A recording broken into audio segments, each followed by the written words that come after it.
शिवजींनी सर्व तेजाचं सारच शोभावी अशी एक नितांत सुंदर नगरी तयार केली। ती 5 कोस विस्तीर्ण आणि सर्व साधनांनी युक्त अशी होती।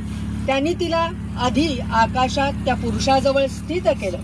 पुरुषाने म्हणजेच श्रीहरीने, त्या पुरुषाचं नाव श्रीहरी। आपण काल बघितलं की त्यांना नारायण असं नाव दिलेलं आहे भगवंतांनी, आणि त्या श्रीहरीने त्यात वास्तव्य करून सृष्टी निर्मितीच्या इच्छेनेच त्या आदी पुरुषाचं निर्गुण निराकार सच्चिदानंद स्वरूप असलेल्या त्या भगवान शिवांचंच ध्यान करायला सुरुवात केली। विष्णूंनी प्रदीर्घ काळ अशी तपश्चर्या केली आणि त्यावेळेला परिश्रमाने त्यांच्या अंगातून जलधारा वाहू लागल्या। हेही काल आपण बघितलंय। आणि त्या जलधारांनी ते शून्य आकाश सगळं व्यापून गेलं। आता तिथं दुसरं काही दिसत नव्हतं।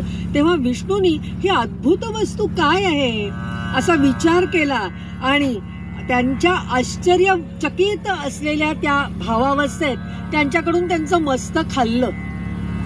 मस्तक हलल्या त्याच वेळेला त्यांच्या कानातून एक मणी खाली पडला। तो ज्या ठिकाणी पडला ते स्थान मणिकर्णिका या नावाने प्रसिद्ध झालं। मणिकर्णिका घाट म्हणून इथे एक आहे।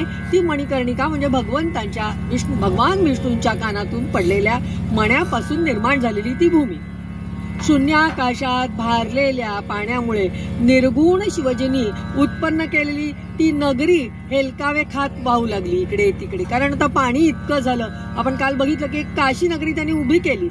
ब्रह्माजींना सृष्टी निर्माण करायला सांगितली, ब्रह्माजींनी सृष्टी निर्माण केली।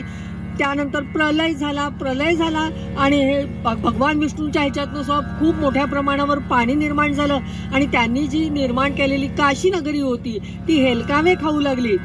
आता भगवंतांना म्हणजे भगवान शिवांना प्रश्न पडला, ही तर हेलकावे खायला लागली। त्यांनी क्षणार्धात तिला आपल्या त्रिशूळावर धारण केलेलं आहे त्या नगरीला। आणि त्यानंतर श्रीहरीने प्रकृती नामक त्या स्त्रीसह तेथे शयन केलं।